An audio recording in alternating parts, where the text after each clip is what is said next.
Love, bakit maayaw sa akin ng mama mo? Sinampal niya ako. Ano ba naman kayo, ma? Bakit hindi ko sasampalin yung asawa mo? Sobra na yan. Ang bastos na bunganga. Sinaway ko lang siya. Paano sinasaktan yung apo ko? Tinutulungan na nga lang siya ni Jay Isa pa, wala akong obligasyon sa inyong dalawa. Wala akong obligasyon sa pamilya na ito.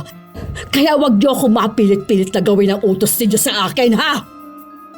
Hindi naman totoo yun Hindi ko naman sasaktan si Jay kung walang dahilan. Hindi naman ako kasing baliw ng mama mo, no? Para bigla na lang akong saktan. Parang anak ko na rin naman si Jay Kaya dinidisiplina ko siya. Masama na ba yun? Paano? Nahuli ko siyang naninigarilyo habang hawak si baby. Para naman din sa kalusugan niya yung ginagawa ko Tsaka, para din sa anak natin. Kaso ayaw naman yun ng mama mo. Tapos, ang gusto niya, magluto na ako ng pagkain dahil nagugutom na sila. Naglalaba pa ako Ang dami pang masasakit na salitang sinabi niya sa akin. Sabi niya pa na kahit na kailan hindi niya ako tatanggapin at yung anak ko.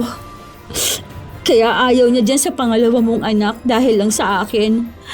Tapos yung panganay mo naman, ang sabi niya pa sa akin na susunugin niya tong bahay kapag dalawa lang kami ni baby nasa loob. Tinitiis ko na nga sila. Tapos lalabas na ako pa rin yung masama. Huwag naman sana ganun, diba? Ha? Wala akong sinasabi na ganyan, ha? Nuknukan talaga ng pagkasinungaling itong babae na ito. Malamang siya na naman ang paniniwalaan dahil siya ang umiiyak. Isa sa mga taong mahirap pakisamahan ay yung sinungaling. Pero paano kung manugang mo ito mismo? Ganun ang problema ni Vivian sa kanyang manugang.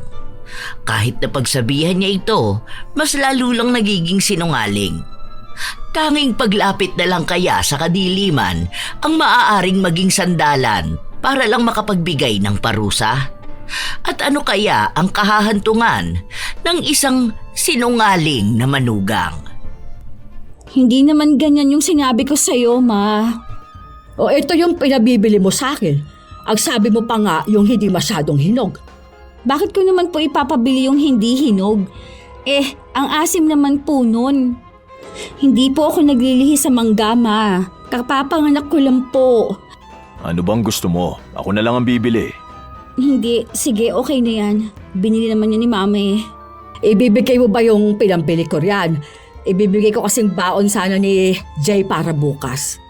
Ibabalik po? Akala ko po ba ang sabi ninyo libre niyo na ako? Hindi naman po ako yung nagpabili niyan. Ang sabi niyo po, sasabayan ninyo ako. Ay hindi, hindi ko sinabi yun. Inutusan mo akong bumili dahil gusto mo kamong kumain ng mangga. Hala, hindi naman po ako magsisinungaling sa ganitong bagay, Ma. Ayun talaga ang sinabi mo. Last money ko na kasi yan. Sige na, ako na lang ang magbibigay ng nagastos mo dyan. Magkano ba yan, ma? Saka bakit mo bibigyan ng baon si Jay? Di ba nagbigay na ako sa kanya nung nakaraan pa? Pang 1 linggo niya ng allowance yun may binayaran kasi ako sa school nila kaya nagastos ng anak mo yung pera na bigay mo. Hayaan mo, ako naman magbibigay para sa bata. Paano naman pong hindi kasi gagastos ang apo ninyo? Hinahayaan yung magbabad sa computer shop. Ayun po, alam ko, panay ang Dota nun. Hindi naman naglalaro ng ganun ang apo ko. May project sa school nila, kailangan niya magpa-print.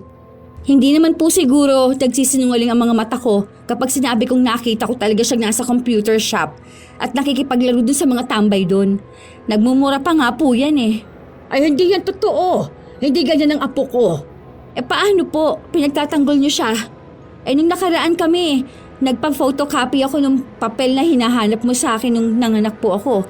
Ayun, nakita ko yung bata na yun. Walang ibang ginawa kundi ang maglaro. Aba, oras pa po yun ang klase nila ha. Sinuway ko. Nagalit ba naman sa akin dahil bakit ko daw iniistorbo ang laro niya? Kaya ayaw kong bigyan ng pera yung bata na yun Ang daming kabataan ngayong na-addict sa laro na yun. Hindi na nag-aaral, tambay na lang sa computer shop. Yari sa akin yung bata na yan kapag uwi mamaya. Hindi naman talaga naglalaro nun ng anak mo. Baka naman maling bata ang nakita nitong asawa mo. Ma, hindi po ako sinungaling. Alam ko po kung ano ang nakikita ko. Kahit na anong pagtatanggol ni Vivian sa kanyang apo, hindi pa rin siya pinaniwalaan ng kanyang anak. Halos 2 taon ng kasal sina Sheila at Bernard at may isa na silang anak na nasa 3 buwan na. Si Jay ay anak ni Bernard noong binata pa siya, sa una niyang nobya. Simula nung naghiwalay sila, iniwan na ang bata sa kanila at tanging si Vivian ang nagpalaki sa apo, kaya mas kilala niya ito. Ayaw kasi ni Sheila kay Jay, kaya lagi niya itong sinisiraan sa ama nito. Hindi niya tinatanggap bilang pamilya. Madalas na ang pakilala niya sa bata kapag may nagtatanong, kapatid lang o kaya ay pamangkin ni Bernard. Nakahiwalay naman ang bahay sina Vivian, pero madalas na nagpupunta siya sa bahay ng anak dahil tinatawag siya ng manugang niya para alagaan ang isa niya pang apo. May isa pang kapatid si Bernard, pero nasa Maynila ito at may asawa na rin. Isang beses, umuwi sa bahay si Jay na umiiyak. Oh, anong nangyari sa'yo, apo ko? Si Papa po sinapak ako. Ha? Bakit? Paano po sinumbong ng asawa niya na sinagot-sagot ko raw siya? Inuutusan lang naman daw po ako maghugas ng plato. Hindi naman po yun totoo, la. Bukas kakausapin ko yung papa mo. Halika nga rito. Kaya naman pala namumulay ang pisngi mo. Ano ba naman yung papa mo? Sinasaktan ka pa. Ang liit na nga ng katawan mong bata ka. Gusto ka pang gulpihin? Ayoko na po doon, la. Hindi pwede dahil papa mo yun. May pamilya naman na po siya eh. Buti pa po kay Tito. Ayos lang po ang pamilya nila. Mabait po yung asawa niya tapos hindi po sinungaling. Yung asawa ni Papa parang hindi po mabubuhay kung hindi po siya magsisinungaling eh. Ako na lang ang kakausap sa papa mo bukas. Nung pumunta si Vivian sa bahay ng anak, nakapasok na ito sa trabaho. Habang si Sheila naman, naiirita habang inaalagaan ang kanyang anak. Buti naman dumating ka na. Oh, patahanin mo tong bata na to. Naiinis ako. Ang ingay umiyak.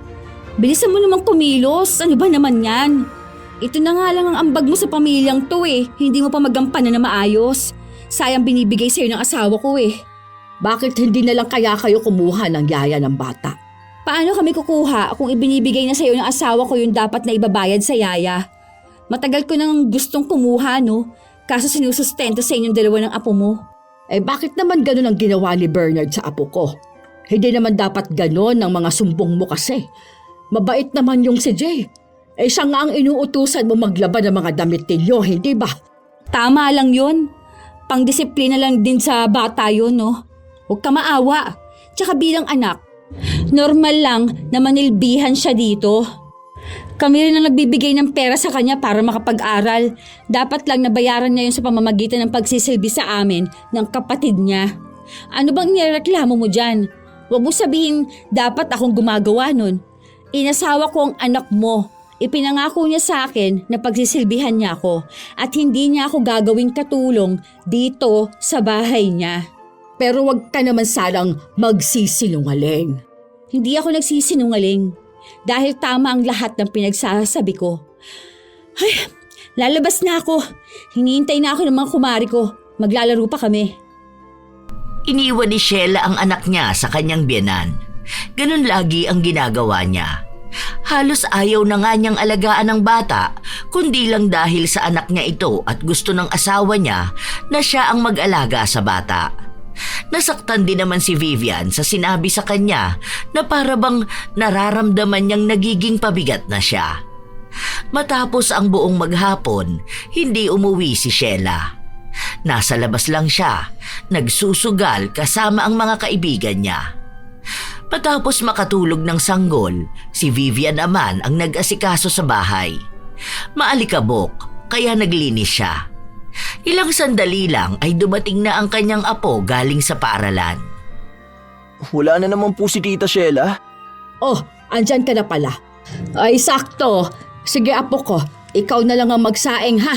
Mamaya na ako magluluto ng ulam at hindi ko alam kung ano bang ulam ang lulutuin.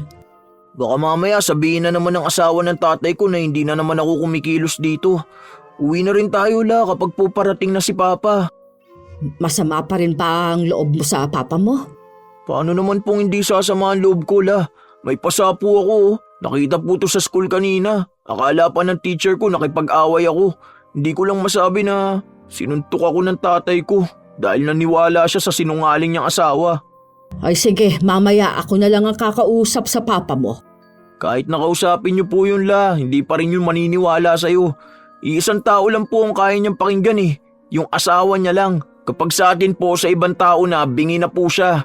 Kaya nga sabi ko doon na lang tayo kay Tito eh. Pwede naman po na kapag 18 na ako, maghahanap na ako ng trabaho ko. Ano ka ba? Dapat tapusin mong pag-aaral mo hanggang sa kolehiyo. Ayoko na po la. Saka matanda na rin po ako, hindi pa ako tapos sa high school. Hindi yan. Kailangan makatapos ka ng kolehiyo para naman magkaroon ka ng mas magandang trabaho. Siya, kumilos ka na. Anong oras na? Silang maglola ang nag-asikaso sa bahay at sa sanggol. Nung gabi na, umuwi na rin si Sheila. Pagod na pagod pa siya. Mukhang talo dahil mainit ang ulo. Inutus-utusan niya pa si Jay na kuhanan siya ng tubig at imasahe ang paa niya, pero ang ginawa lang ng bata ay ang bigyan siya ng tubig.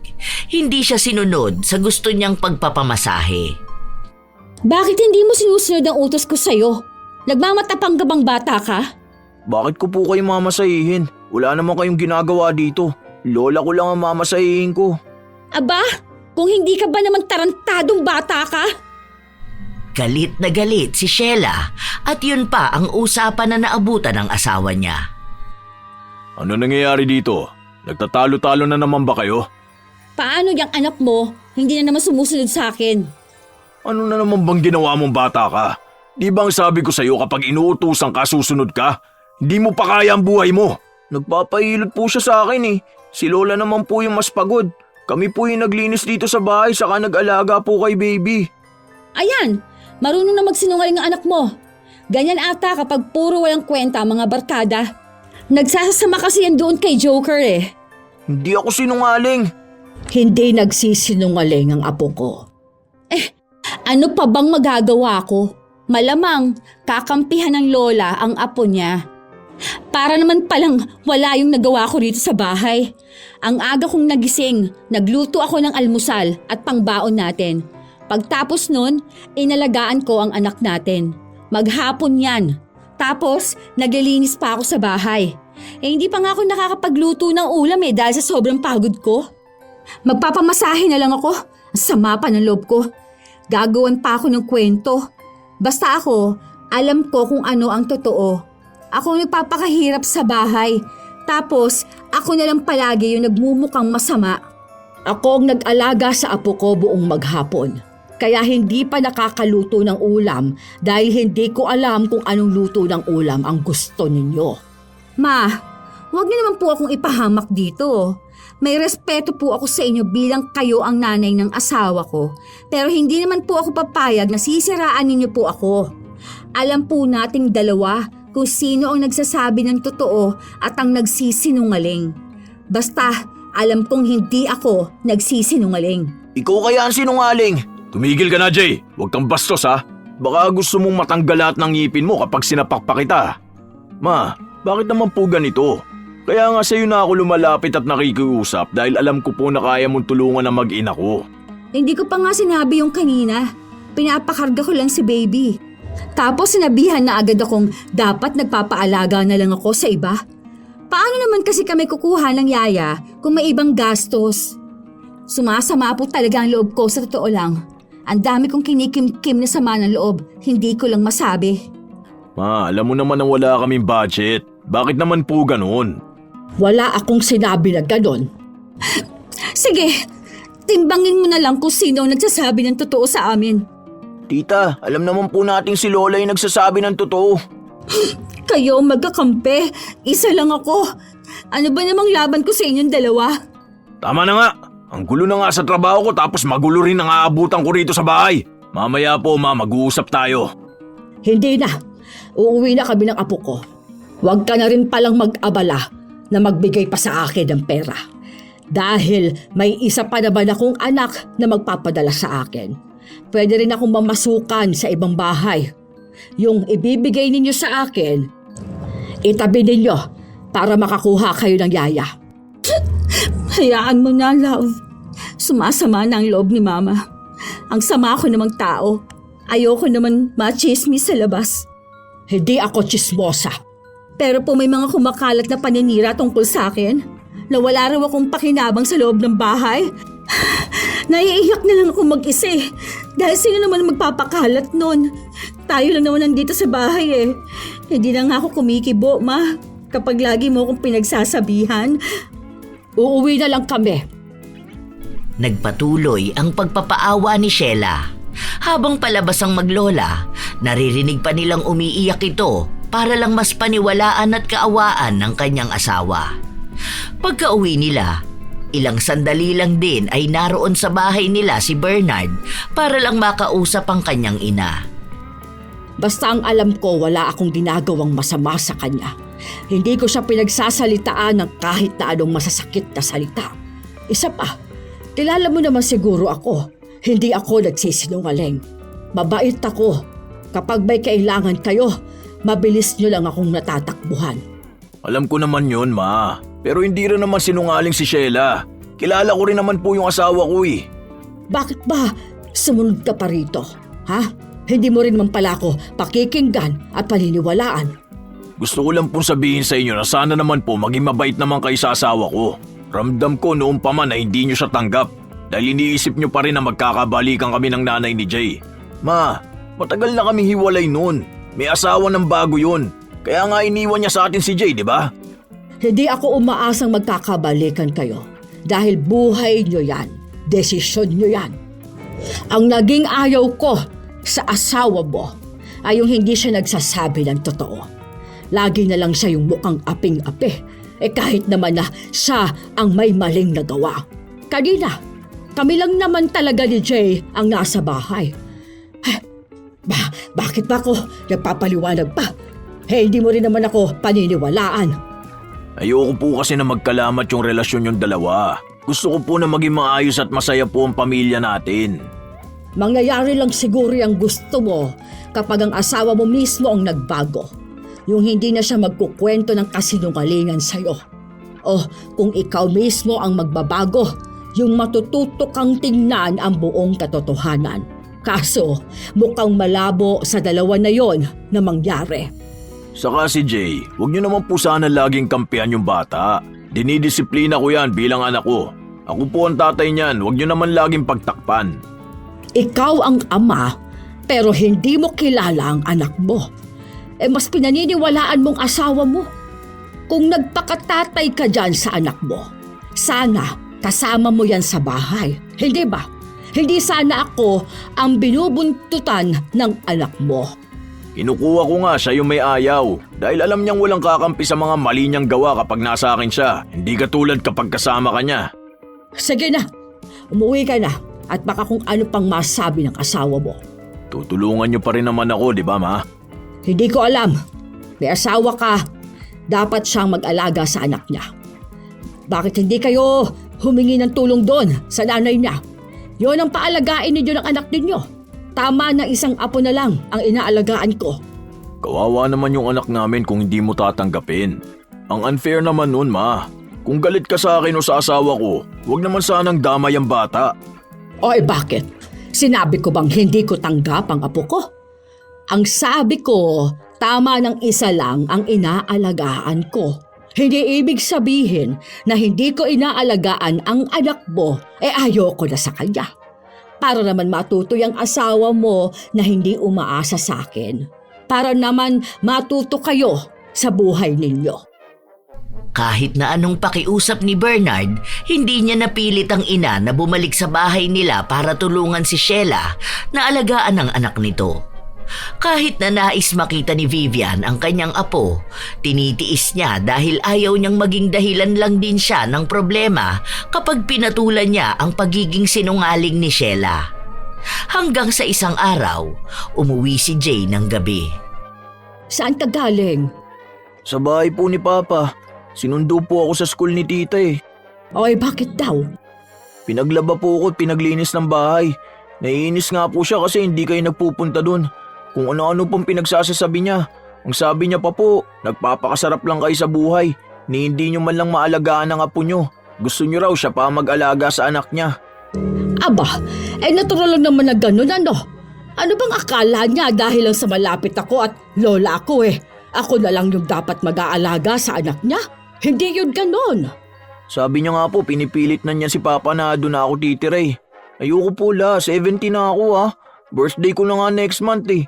80 na ako noon, hindi na po ako papayag na mamanduan nila ako. Basta magtatrabaho ako para sa pag-aaral ko. Ayoko po dun sa asawa ni Papa eh. Inaaway din kayo nun. Tapos napakasinungaling pa. Pag uwi ni Papa kanina, ang sumbong pa naman niya. Nagdadabog daw po ako dahil inuutusan ako. Tapos pinapabantay pa sa akin yung kapatid ko dahil naglalaba siya. Tumakas daw po ako para maglaro ng Dota. Hindi naman po ako naglalaro nun. Bakit naman kaya ganyan ang asawa ng papa mo? Basta kapag may trabaho na po ako ilalayo na po kita rito. Hayaan ko na lang si Papa dun sa bago niyang pamilya. Basta, tayo na lang dalawa ang pamilya. Sa totoo lang, ayaw naman ni Vivian na nagsasabi ng ganong salita ang kanyang apo.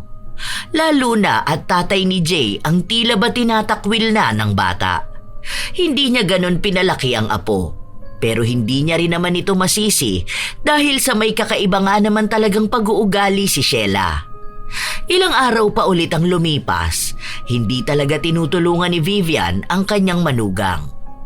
Isang umaga, Sabado noon at walang pasok sa paaralan si Jay, kaya nasa bahay siya ng kanyang ama dahil kailangan niyang bantayan ang kapatid niya. Nasa labas lang sila, nagpapaaraw. Dahil malapit nga lang si Vivian doon, tanaw niya ang apo niyang nasa labas. Maya-maya pa, nakita niyang hinihila ni Sheila si Jay sa mismong patilya nito. Kamuntikan pa ngang mabitawan ng sanggol na hawak ng binatilyo. Aba, loko yun ah.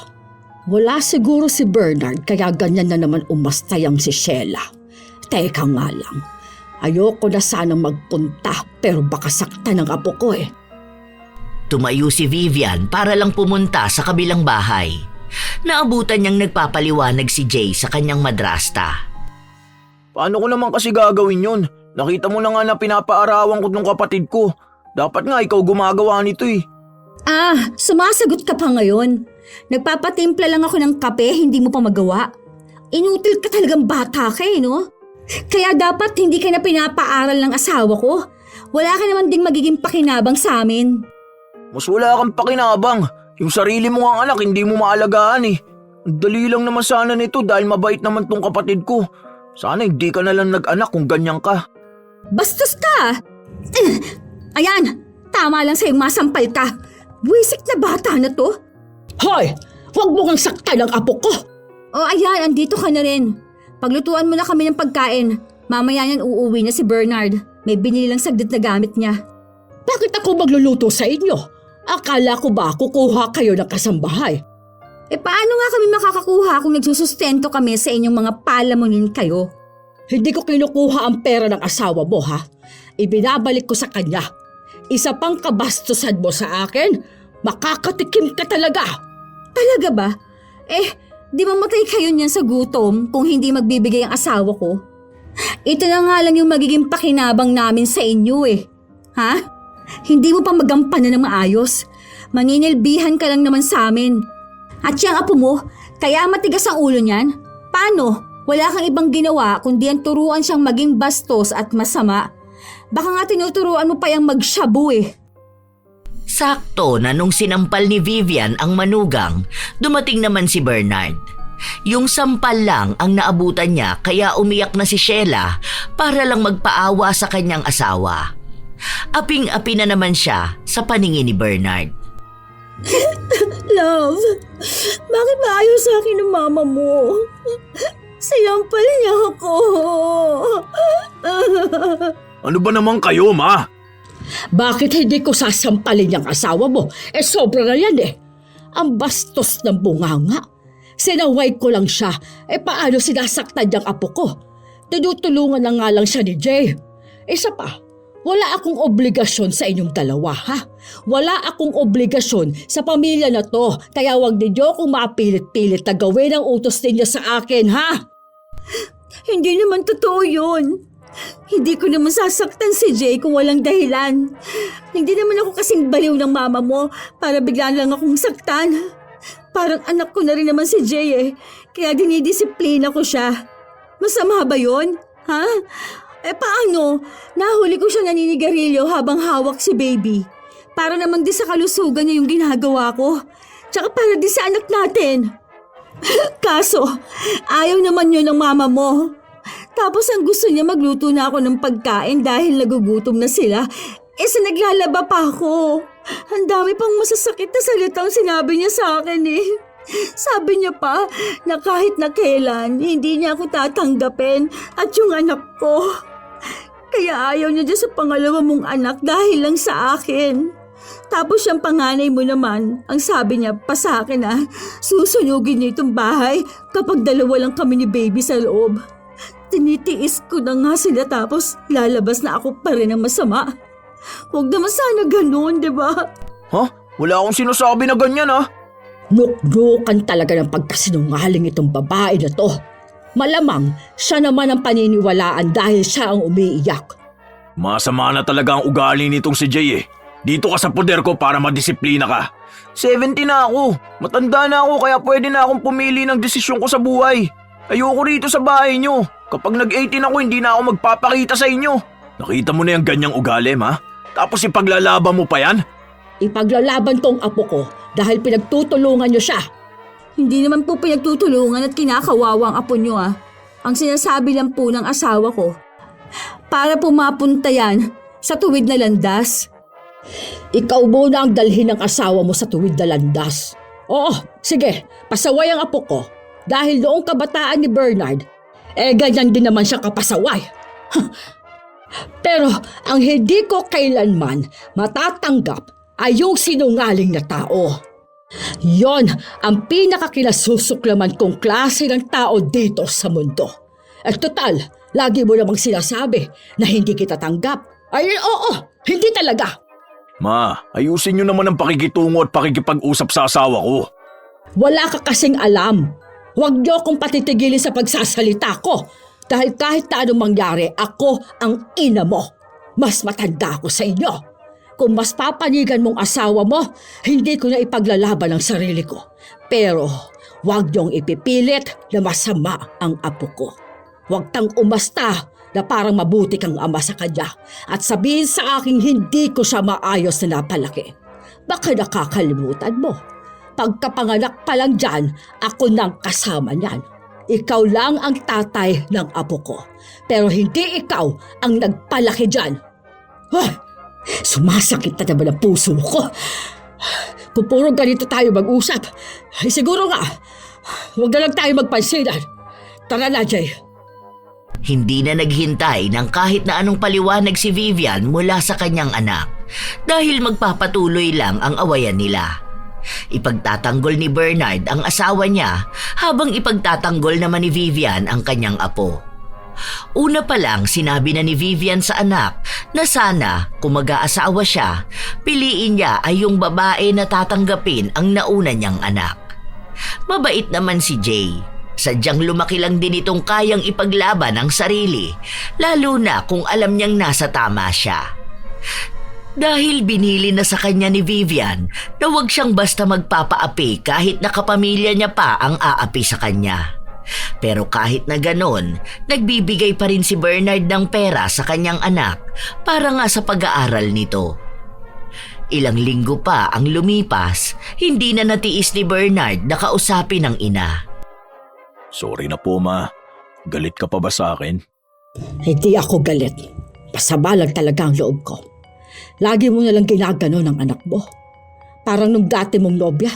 Mas pinakinggan mo yon kesa sa anak mo. Alam mo, buti pa talaga yung dati mong nobya na si Marie. Ang bait nun.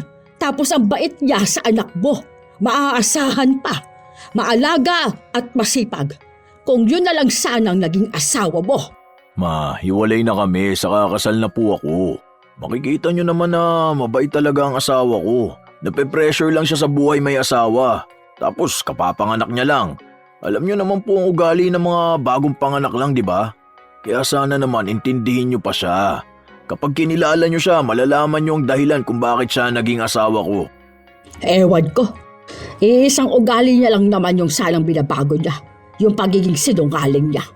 Baka naman po kasi hindi lang kayo nagkakaintindihan ni Sheila. Kaya akala nyo yung sinasabi niya kasinungalingan. Hindi ako mali ng intindi. Palagi niyang binabaliktad kung anong napag-usapan namin. Ayan na naman tayo, May. Akala ko ba bati na tayo? Basta, kapag may nangyari pa at ang asawa mo ulit ang pakikinggan mo lang.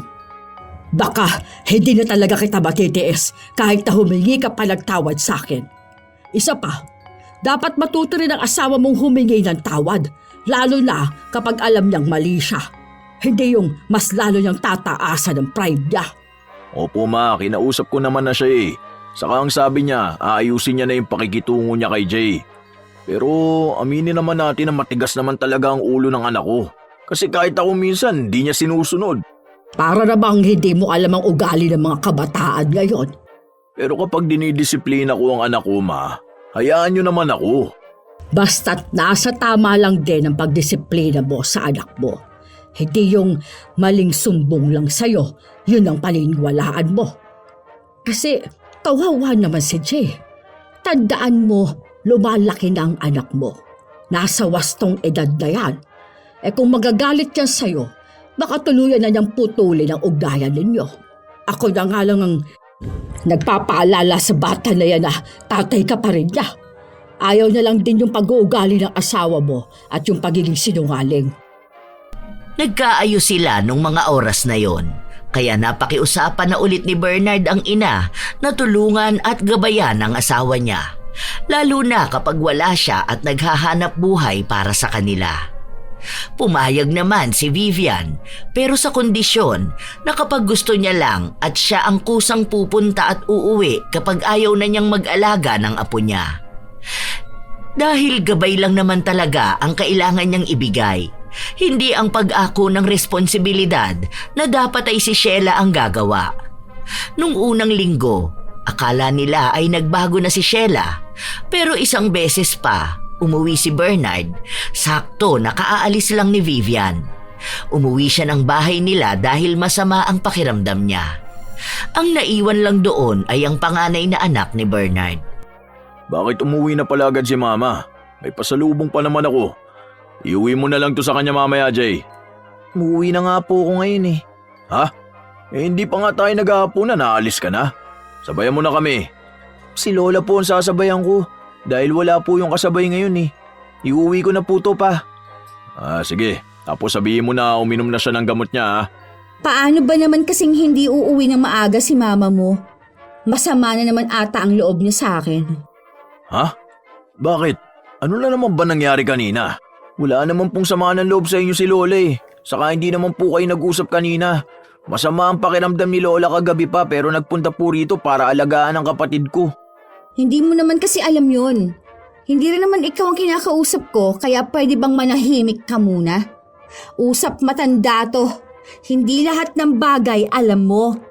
May mga usapan na hindi mo dapat naririnig.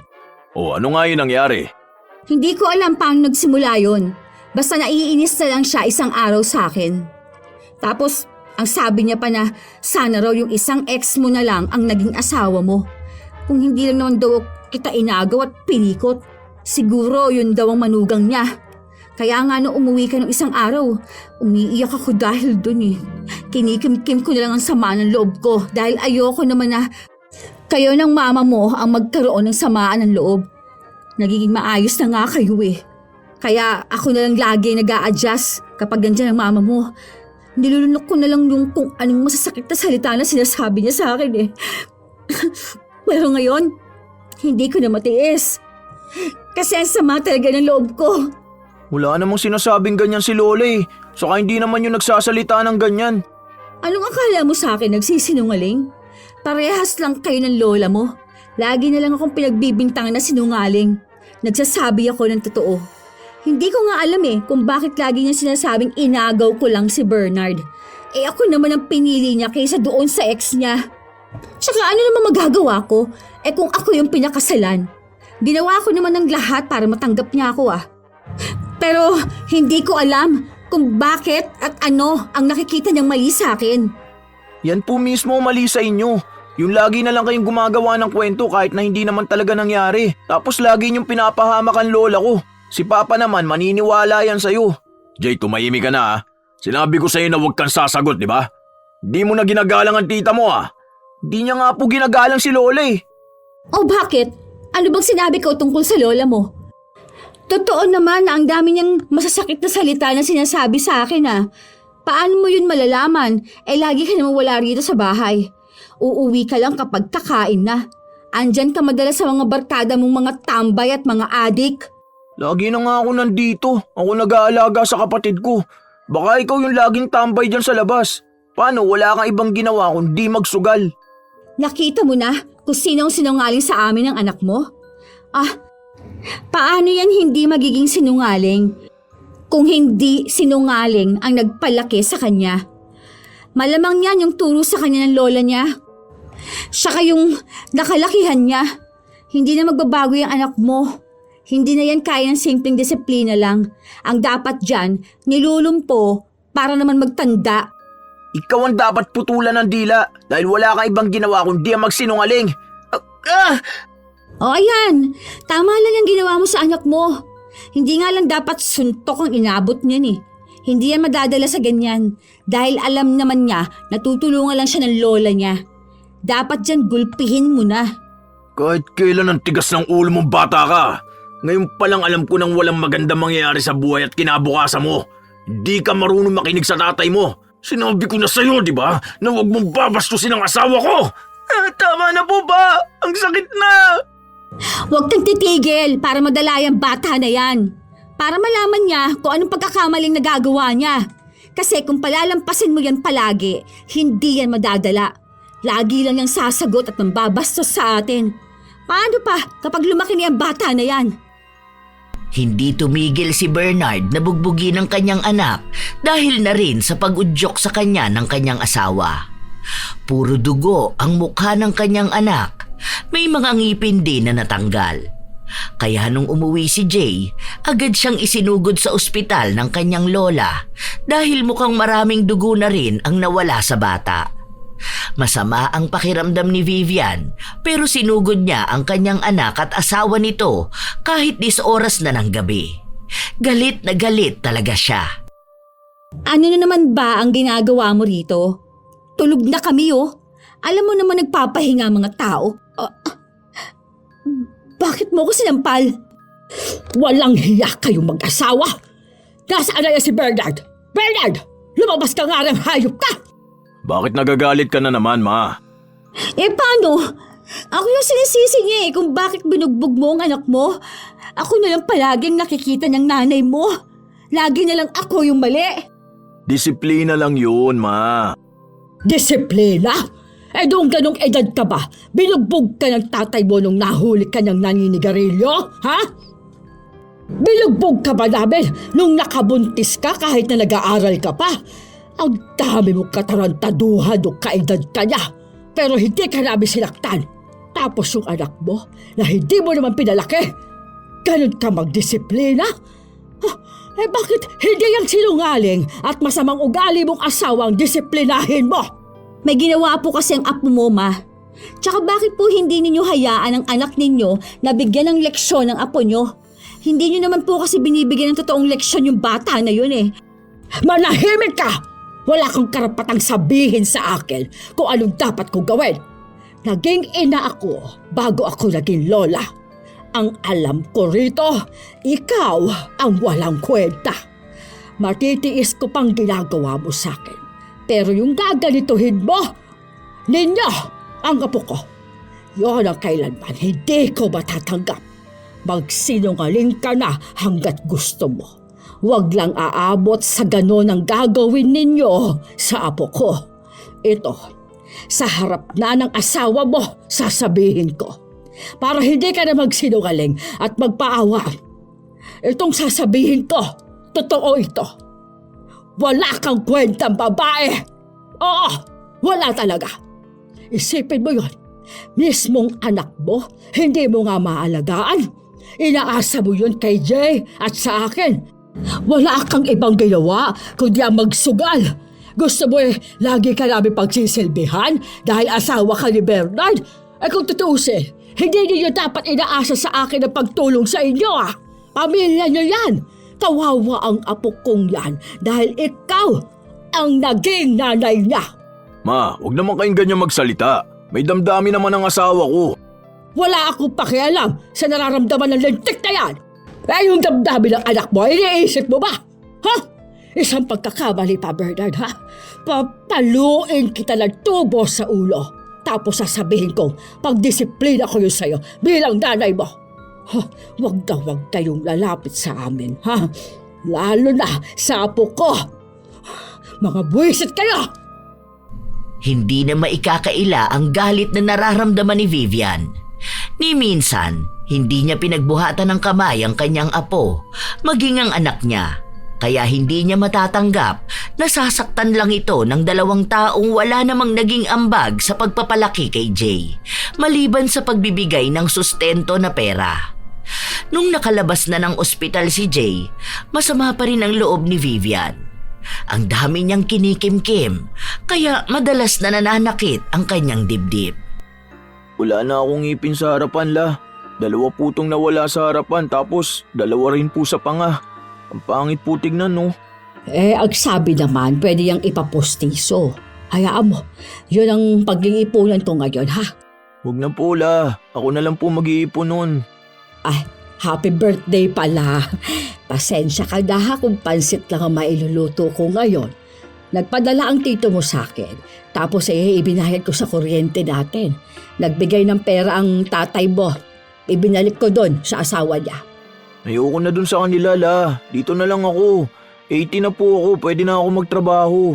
Huwag na po tayong umasa sa kanila. Teka. Okay lang po ba kayo? Parang nitong mga nakaraan napapansin ko po. Parang namumutla kayo. Oo, ayos lang ako. Medyo masama pa rin ang pakiramdam ko pero kaya ko naman. Naninikip pa rin po ba ang dibdib nyo? Oo. Baka po kakaisip niyo sa mga nangyayari. Sorry po kung dumadagdag pa ako sa inaalala nyo. Ano ka ba? Mag-aalala talaga ako sa'yo.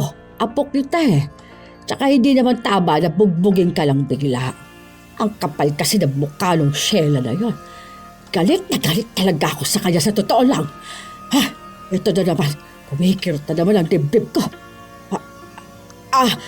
Aray. Magpahinga ka po muna, La.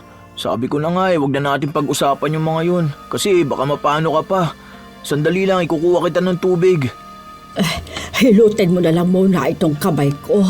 Namamanhid. Hindi ko maramdaman. Naku, ano po ba nangyayari sa inyo, La? Ayoko pa naman po nagkakasakit kayo. Kaya ko yan. Ano ka ba naman? Ngayon lang naman to. Mag-iisang linggo na po kayong ganito, La. Natatakot po akong iwan kayo. Baka mamaya kung ano mangyari sa inyo Sinong tutulong sa inyo dito?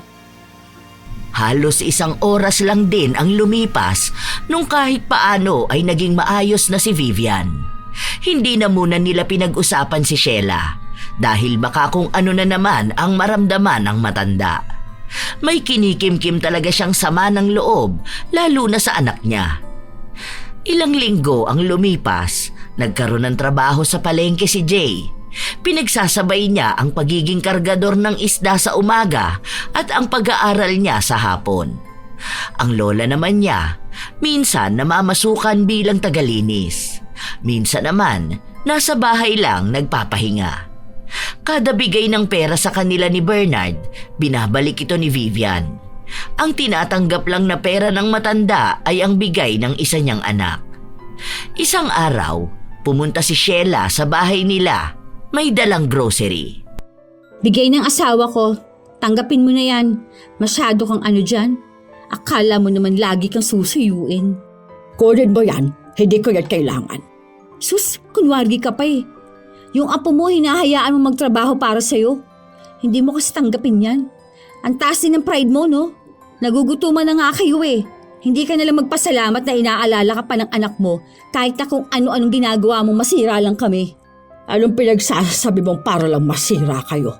Kung gusto kong maghiwalay kayo, hindi pa kayo na ikakasal, ginawa ko na sana yon. Sana nga no, ganun na lang ang ginawa ko.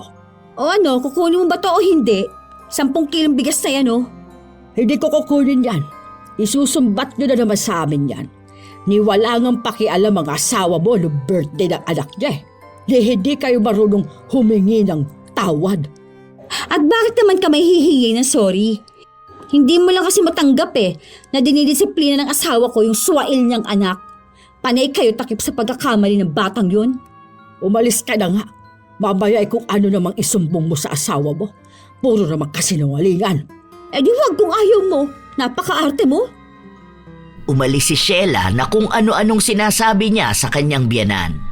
Nung umuwi siya sa bahay nila, naabutan niya ang asawa niyang nasa sala habang bitbit ang anak nila. Napatingin pa si Bernard sa inuwing grocery ng asawa. Hindi kinuha ni Mama? Hindi. Nagalit pa nga. Inihagis pa nga sa mukha ko tong isang plastiko. Nagagalit pa nga siya sa akin. Ang sabi niya, bakit daw ito lang yung ibibigay sa kanya? Hindi na lang daw niya tatanggapin. Buti pa nga raw yung kapatid mo, ang laki ng ibinibigay sa kanya. Ewan ko, mukhang galit pa rin si mama mo eh. Sabi niya pa nga sa akin na ayaw niya pa akong makita. Kahit na sino raw sa atin. Ako na lang ang kakausap kay Mama. Wag na, ayaw niya talaga. Baka masampal ka lang nun. Galit siya kasi gusto niya may grocery na, may pera pa. Hindi raw siya tatanggap ng kaunti lang. Alam mo, love, sa totoo lang ha, may iba pa nga akong naririnig na sinasabi ng mama mo tungkol sa atin eh. Ipinagkakalat niya rin sa mga kamag-anak ninyo at sa ibang tao na hindi mo naman daw talaga anak yung anak natin. Kasi, bakit mismong mama mo yung maninira sa ating dalawa? Hindi ko nga rin alam eh. Masama lang talaga siguro loob niya dun sa ginawa ko kay Jay. Kahit naman noon pa ganyan na siya sa akin eh. Hindi mo pa nga sinasaktan yung apo niya, iba na siyang makatingin sa akin. Galit talaga siguro siya dahil alam niyang baka kapag nag-asawa ka, wala na siyang perang makukuha. Ayan, gaya niyan. Lumiit yung bigay mo, kaya sa akin niya sinisisi lahat. Alam mo ba, hindi ko na to sinabi sa'yo noon eh. Pero pinagmumura ako ng mama mo. Buntis ako noon. Talagang grabe. Akala ko nga susuko na ako noon. Pero iniisip ko na lang na mahal mo ko at ako ang asawa mo. Tsaka may pamilya na tayong binuo. Dagdag pa yung kabastusan ng anak mo. Ngayon nga may nababalitaan ako. Tulak na raw yung anak mo doon sa palengke. Lagi raw yung nakikita doon tuwing madaling araw nagbebenta ng pinagbabawal na gamot. Kaya pala kahit wala kang maibigay meron silang pera. Ayun. Ganon sigurong buhay ang gusto ng mama mo para sa anak mo. Kaya kinukonsinti niya kahit na mali yung ginagawa. Saan mo nalaman? Ang sabi sa akin, nagkakargador nga raw si Jay. Sabi ko naman kay Mama ako na magpapaaral sa bata. Kaso ayaw naman tanggapin kahit ni Jay. 2 taon na lang tapos na siya sa kolehiyo eh. Ayaw talaga niya dahil kapag ganon malalaman mo sikreto nila. Tsaka ayaw naman ng mama at ng anak mo na kontrolin mo sila. Gusto nila, ikaw ang kokontrolin nila. Kaya nga nagagalit sila sa akin dahil ako yung pumipigil sa'yo. Nakatimbre na yung anak mo sa totoo lang. Kapag nahuli yan, pwede na yan makulong. Yun kung ikukulong siya. Paano kung patayin siya, di ba? Kawawa ang anak mo. Sira ang kinabukasan niya dahil lang sa kagagawa ng mama mo. Kaya nga sabi ko sa'yo, noon pa lang bagong kasal tayo, ilayo mo na yung anak mo sa mama mo. Sana andito siya. Sana matino siya. Ang gagawin niya lang sa bahay, alagaan ang kapatid niya. Mag-aaral siya, hindi yung ganyan. Tapos sasabihin ng mama mo na ako pa yung masama. Kakausapin ko na lang sila sa susunod na day off ko. Pero si Jay, kakausapin ko yan kapag nakita ko. Ako pa rin naman ang tatay niya kahit masabihin na nasa legal na edad na siya. Sana nga pakinggan ka ng anak mo dahil kilala mong mama mo. Lahat ng sinasabi niya sa apo niya, yun lang ang paniniwalaan. Kaya nga siguro galit yung bata na yun sa akin Kasi kung ano-anong sinasabi ng mama mo tungkol sa akin. Alam mo naman ang utak ng mga kabataan, mas madali silang mapaniwala. Lalo na, lola niya pa yon. Lagi niyang kasama. Pero hindi naman kasi ganun noon si mama. Kasi nga, malaki yung pakinabang niya sa'yo. Halos lahat ba naman ng pera mo napupunta sa kanya, di ba? Ako na nga yung nagpapakumbaba sa kanya eh. Ayaw niya pa. Ang isa sa problema ko, yung sa anak natin. Sa totoo lang, naaawa ako kay baby. Paano kapag laki niya, tapos makikita niya na ganito kalala ang problema ng pamilya natin? Paano kung ipamukha sa kanya na hindi siya kamahal-mahal? Kawawa naman ang anak natin nun. Hindi tanggap ng kuya at ng lola niya. Siguro naman magbabago pa naman silang dalawa. Sana nga, para hindi na rin ako nagtitiis. Ayoko lang talaga sumagot sa mas nakakatanda sa akin. Kaya hinahayaan ko noon ng mama mo na laitin ako. Sabi niya pa nga na ang pangit ko raw. Kinukumpara niya ako lagi dun sa ex mo. Yun kasi ang mas naging kasundo ni mama. Paano hindi naman yun makakasundo ng mama mo? Lagi kayang binibigyan nun ng pera. Di ba? Kasi nasabi niya yun sa akin eh. Isa kaya yun sa iniisip kong dahilan kaya ayaw sa akin ng mama mo. Kasi nga hindi ko siya nabibigyan ng pera. Ano naman kasing ibibigay ko kung sa'yo lang din naman ako umaasa? Baka gusto niya na magtrabaho na lang din ako para may pambigay sa kanya. Ano? Sa akin ayos lang yun. Ang kaso, sino naman na mag-aalaga sa anak natin? Hindi na. Di ba sabi ko huwag ka na magtrabaho? Paano naman ang mama mo? Wala akong maibibigay na pera dun. Aawayin niya lang ako. Hindi yan. Ako na lang magsasabi kay mama. Palamigin na lang muna natin yung ulo niya. Ay, oo nga pala, love. Ang pangit na ng buhok ko, no? May nakita akong murang mag-reband. Pariband na kaya ako? Kung may extra ka lang naman. O kaya itong pera na ibibigay mo sa anak mo. Total, mataas din naman ang pride nun. Ayaw tumanggap ng kahit na anong bigay mo. Kasya na ba yan? Oo naman ah. O sige, yan na lang ang gamitin mo. Saka na lang ako magbibigay kina mama. Tuwang-tuwa noon si Sheila dahil yun naman talaga ang gusto niya. Kaya siya nagsisinungaling na ayaw tanggapin ng maglola para lang sa kanya mapunta ang lahat ng pera ng asawa niya. Ayaw niyang may iba siyang kahati, kahit na malaki naman sana ang binibigay sa kanya. Ilang araw pa ang lumipas, walang ibang ginawa si Jay kundi ang magtrabaho dahil ayaw niyang lumapit sa kanyang ama. Hanggang sa bigla na lang inatake ang kanyang lola at kailangan nila ng pera. Nung panahon na yon, wala pang sahod ang isang anak ni Vivian, kaya maliit na halaga ang naipadala para sa kanila. Pero ipinangako na magbibigay sa susunod na linggo. Pero kailangan na ng pera sa ospital, kaya kahit na ayaw ni Jay, lumapit siya sa kanyang ama. Wala nun si Bernard, kaya ang nakausap niya lang ay si Sheila. Oh, ngayon lalapit kayo sa amin? Akala ko ba hindi nyo na kami kailangan? Ano tong ginagawa nyo ngayon? Para naman to kay Lola. Saka si Papa yung gusto kong makausap. Sus, kung talagang hindi nyo kailangan ng tulong namin, huwag kayong mapupunta rito. Gawan nyo yan ng paraan. Doon ka sa isang kapatid ng papa mo humingi. Lumalaki na ang kapatid mo, kaya mas malaki na ang gastos dito sa bahay. Hindi na namin kayang magkaroon ng iba pang pagkakagastosan, no? Bakit kasi nagkasakit yung lola mo? Alam na nga niyang wala kayong pera. Pabigat pa siya sa amin. Di naman ako sa'yo humihingi ng pera, di ba? Saka utang yun dahil kapag nagpadala si Tito, saka ako magbabayad. Kung ano-ano na naman pinagsasasabi mo. Nakita mo na yan? Ang taas din kasi ng pride mo. Ikaw na nga ang may kailangan, ikaw pa yung nagyayabang. Ayusin mong pakikipag-usap mo sa akin ha. Baka gusto mong dalawa kayo ng lola mo na magkita sa ospital. Ang sama talaga ng ugali mo. Walang napala si Jay, kaya hindi na siya nagsabi sa kanyang ama. Si Sheila naman, ginastos ang perang bigay ng asawa niya. Inuutusan pala siya nitong magbigay ng pera sa kanyang ina dahil nga nalaman niya na nasa ospital ito. Alam niyang hindi hihingi ng tulong sa kanya pero gusto niyang magpaabot ng tulong pinansyal. Ginamit ni Sheila ang pera niya para mailibre sa mamahaling kainan ang mga magulang niya at mga kapatid. Habang ang anak niya, pinaalaga niya muna sa kapitbahay nila. Nung kinagabihan, Umuwi si Bernard at nagtanong sa kanya kung naibigay niya ang pera. Oo, binigay ko sa anak mo kanina. Akala ko nga hindi niya tatanggapin eh. Mukhang kailangan din nila ng pera. Bakit nagagalit sa akin si kuya? Nag-text siya sa akin na bakit hindi ako nagbigay ng pera kay mama. Tumawag daw sa kanya si Jay, nangihingi ng tulong dahil wala silang pambayad sa ospital. Ayun ang hindi ko alam. Baka naman tinakas na naman ng anak mo ang pera. Para namang hindi mo kilala yun. Malamang yan sa computer shop ang diretso nun.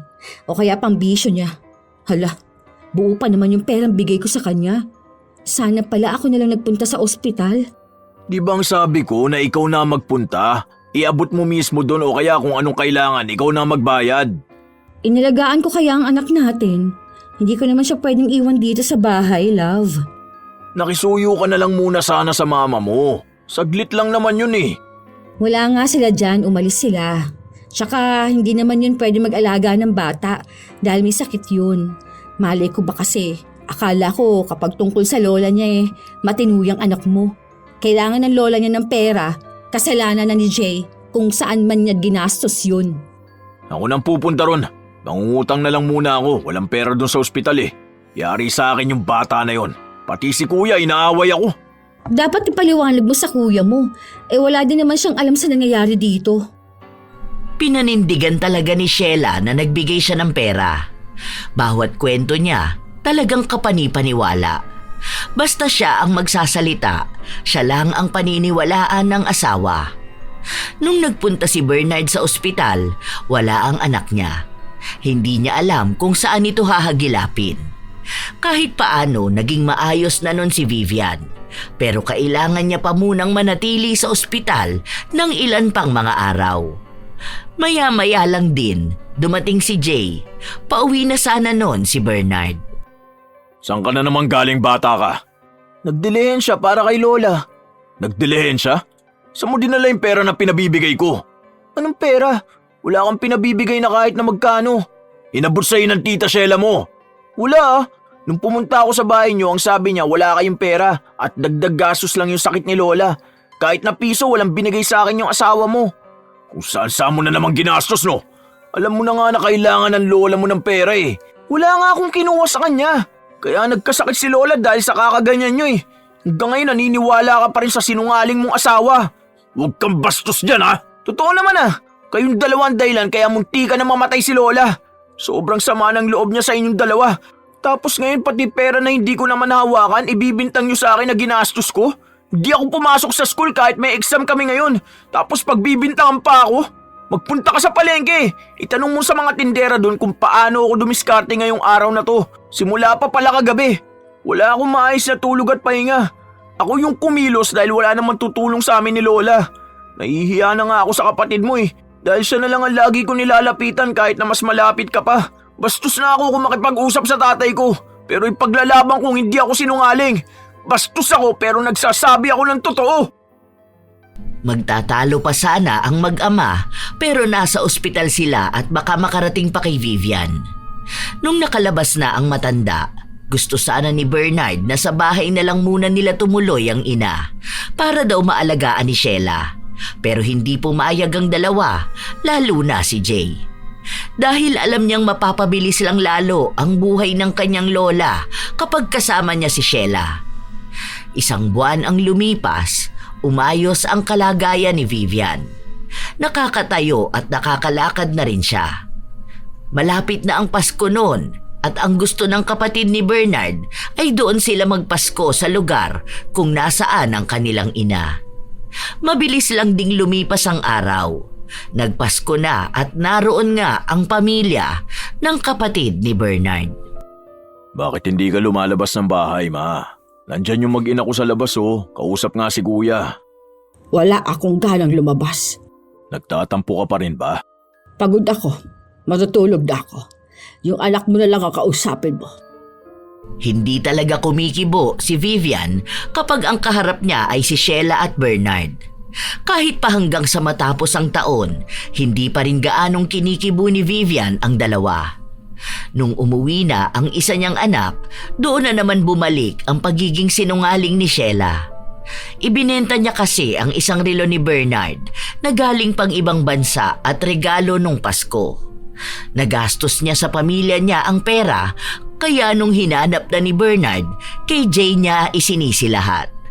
Si Bernard naman, sumugod na naman sa bahay kung nasaan ang kanyang anak. Anong relo? Hindi nga ako pumapasok sa bahay niyo eh. Ang tagal na. Kahit nung Pasko hindi ako tumapak sa loob. Paano ko naman nanakawin yun? Nakita ka nga ng tita Sheila mo. Nakita? Paano niya makikita? Lagi siyang wala sa bahay niyo. Ikaw ba alam mong pinapaalaga niya sa kapitbahay yung anak niyo? Itanong mo kay Ate Riri. Nagrereklamo na yung laging pinapaiwan yung anak niyo. Mamaya mapano pa yung kapatid ko? Sinungaling ka! Ano na naman ba yan? Kung pupunta ka lang dito para magalit sa apo ko, wag ka nang babalik. Hindi na lumalapit niya sa inyo. Nagpapakahirap yan sa paghahanap buhay, tapos pagbibintangan ng sinungaling mong asawa. Lola, wag na po kayo magalit. Baka mamaya atakihin na naman kayo. Hindi. Hindi na tayo tigil-tigilan dito sa bahay kahit na nananahimik na tayo eh. Hindi na nga tayo kumikibo. Sa atin pa rin ang sisi. Dahil sinabi ni Sheila na nawawala yung relo at si Jay lang ang nakita niya may hawak nun sa bahay. Sinungaling yung asawa mo. Hindi ka ba rin ba nakakahalata? Ang tanga mo naman. Aalamin ko ang totoo. Ay sige. At kapag napatunayan na ang apo ko nga ang kumuha doon, ako mismo ang didisiplina rito. Pero kung hindi, ikaw nang bahala magdesisyon para sa asawa mo. Inawat na lang ni Jay ang komprontasyon na yon dahil baka mapano na naman ang kanyang lola. Natatakot siya na baka hindi na ito gumaling kapag inatake pa. Ilang araw ang lumipas, hindi nalaman ni Bernard kung sino ba talaga ang kumuha ng relo. Pinabayaan na lang niya dahil ayaw niyang magtalo rin sila ng kanyang asawa. Hanggang sa lumipas ang ilan pang mga linggo, kung ano-anong kasinungalingan ang sinasabi ni Sheila. Hanggang sa isang araw, nakita na lang ng maglola na may butlig-butlig na tumutubo sa labi ni Sheila. Oh, ano namang nangyari dyan sa bibig mo? Pakialaman. Nagtatanong lang naman ako, masama ba? Bakit kasi kailangan mo pang pansinin ha? Hayaan mo na yan, La. Baka ganyan na nangyari sa kanya dahil nga sinungaling siya. Alam naman po natin kung ano nangyayari sa mga taong hindi nagsasabi ng totoo. Baka po pinarurusahan na siya. Ano? Masaya ka ba na makitang ganito ako? Kumikilot na naman sa labi ko. Sakit naman. Ayan, buti nga sa'yo. Kung masaya man ako o hindi, akin na lang yun. Basta ang alam ko lang, may ganti rin pala talaga na bagay sa mga gaya mo. Huwag na sana yung gumaling. Sana habang buhay ka ng ganyan. Kumikilot na naman. Nagsasalita niya kasi ako eh. Ang sakit. Maya-maya lang din ay dumating si Bernard.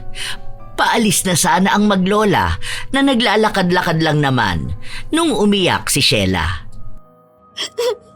Love, nakasal nilang ako. Sabi nila para daw nalipungan yung nasa bibig ko. Nahihirapan ako. Ay, kayo na pamilya mo sa akin. Wala naman akong masamang ginawa sa kanila. Bakit ba? Ganyan sila makitungo sa akin. Yung pong anak mo, sabi niyo na tama lang daw sa akin itong ganito. Sakit, love. Nakita niyo na nga na may sakit na yung tao eh.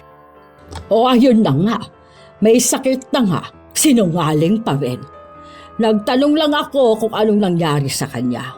Hindi namin siya nilalait. Aba, sige, baka tama nga lang sa kanya yan. Baka nabubulok na yung labi niya dahil sa walang humpay niyang pagsisinungaling. Grabe namang pag-uugali yan ng asawa mo. Lagi mong pinaniniwalaan. Ikaw na lang magdagdag ng sinabi ni Lola. Tutal, hilig mo naman yun eh. Nakita mo na paano bastos ng anak mo. Ang grabe. Nahihirot yung labi ko. Masakit-sakit talaga. Hayaan mo na sila. Pumasok na tayo sa loob at uminom ka na ng gamot.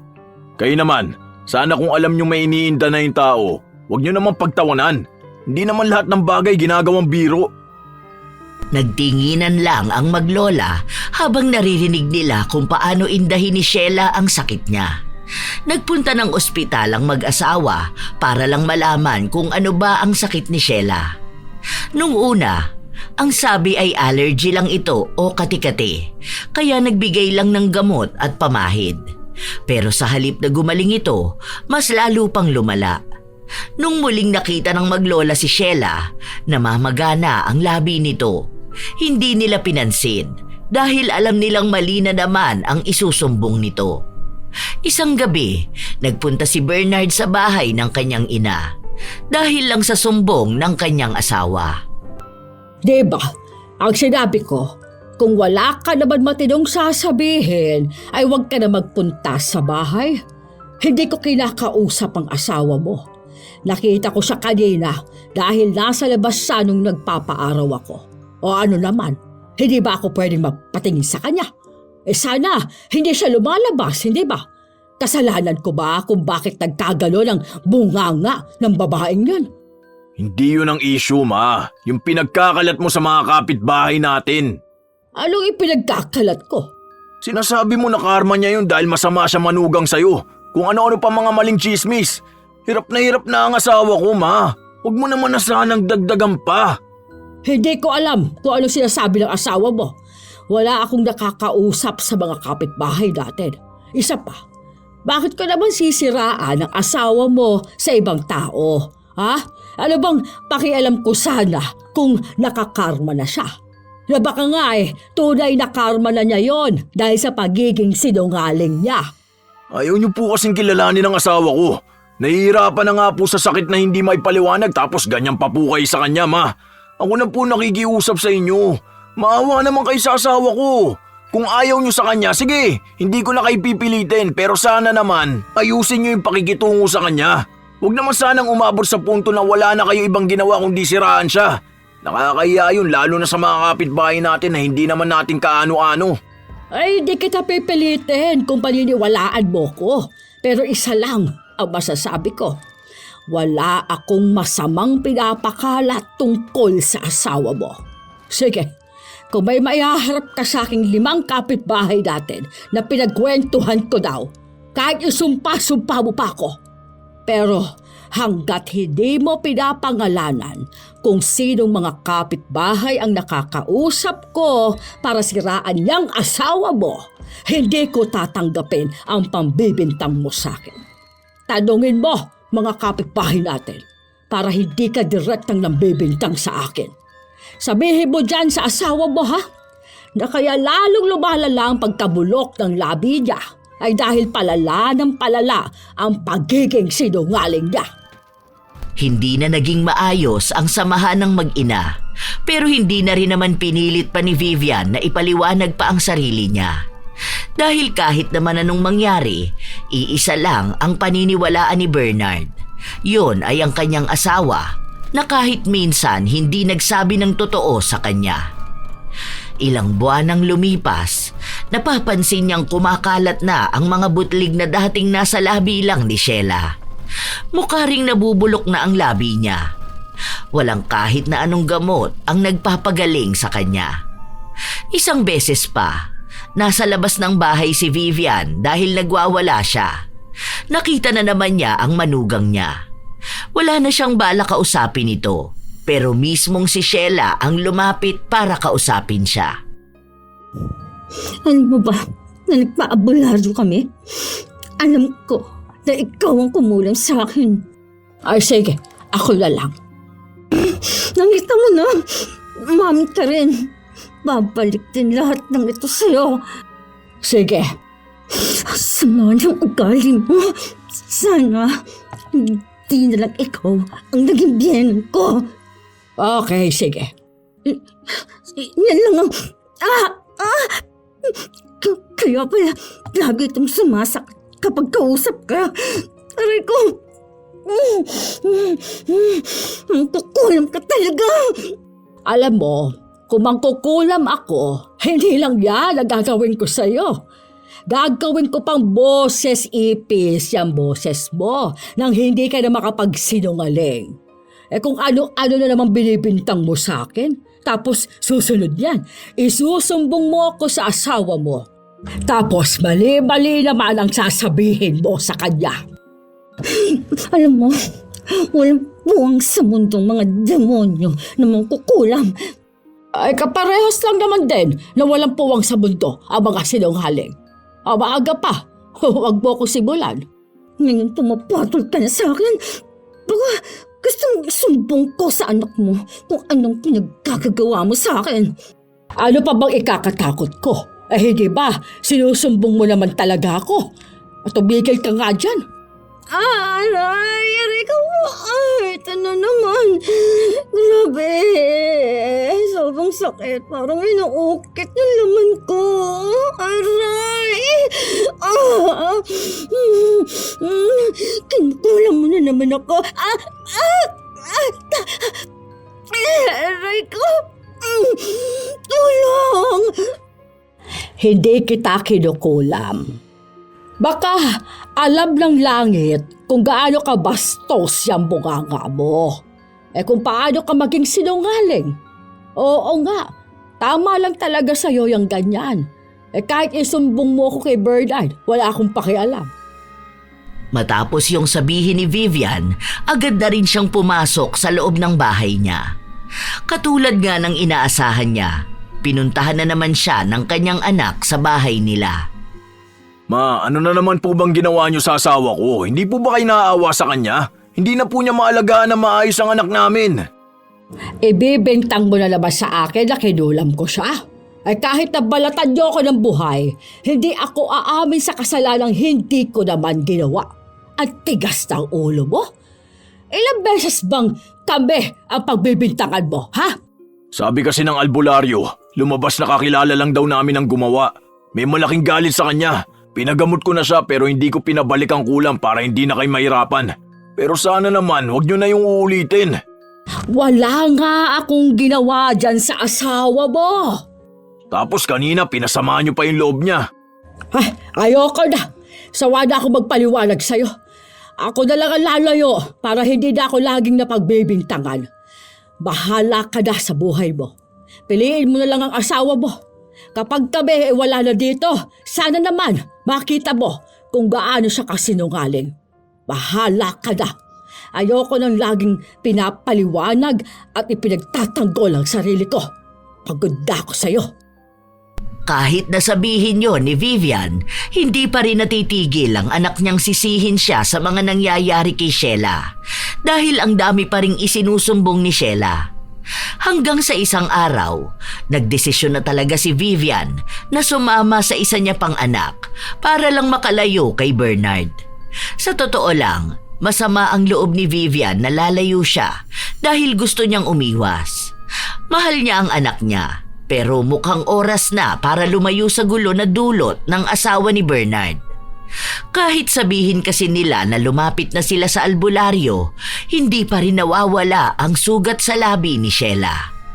Nabawasan lang ng kaunti, hindi na katulad noong una, pero hindi nila masasabi na gumaling na talaga ng tuluyan. Kaya bago umalis si Vivian, kinausap niya ang kanyang apo. Ikaw, ano bang balak mo? Nandito ang papa mo, ayoko naman na sabihin niyang inilayo kita sa kanya. Ang sabi ko po, tayong dalawa lang ang lagi magkasama, di ba? Nandito man ako malayo, hindi naman din ako mahal ni Papa eh. Kung ikaw nga, tinalikuran niya para sa sinungaling niyang asawa. Ako pa kaya na anak niya lang naman? Sasama po ako sa inyo kahit saan kayo magpunta. Nai-stress kasi ako dito. Hindi ko alam kung bakit ba paulit-ulit sinasabi ng papa mo sa akin na akong nagpakulam sa asawa niya.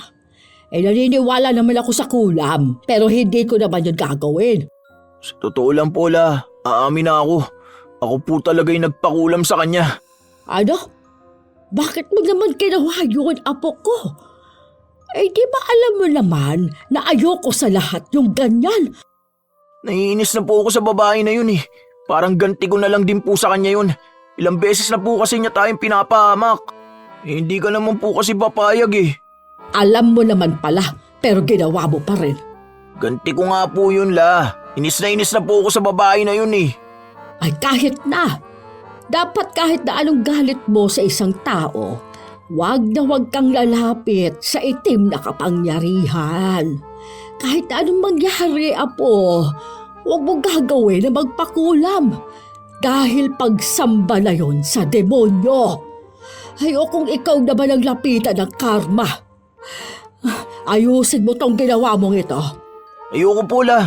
Bahala na po siyang ganyan siya. Hanggat hindi po siya nagbabago, hindi po siya gagaling. Ang tigas ng ulo mong bata ka. Tama lang po sa kanya yun. Kahit pa po balikan ako. Basta ang mahalaga, nakagante ko sa kanya. Magpapatawad naman po ako eh.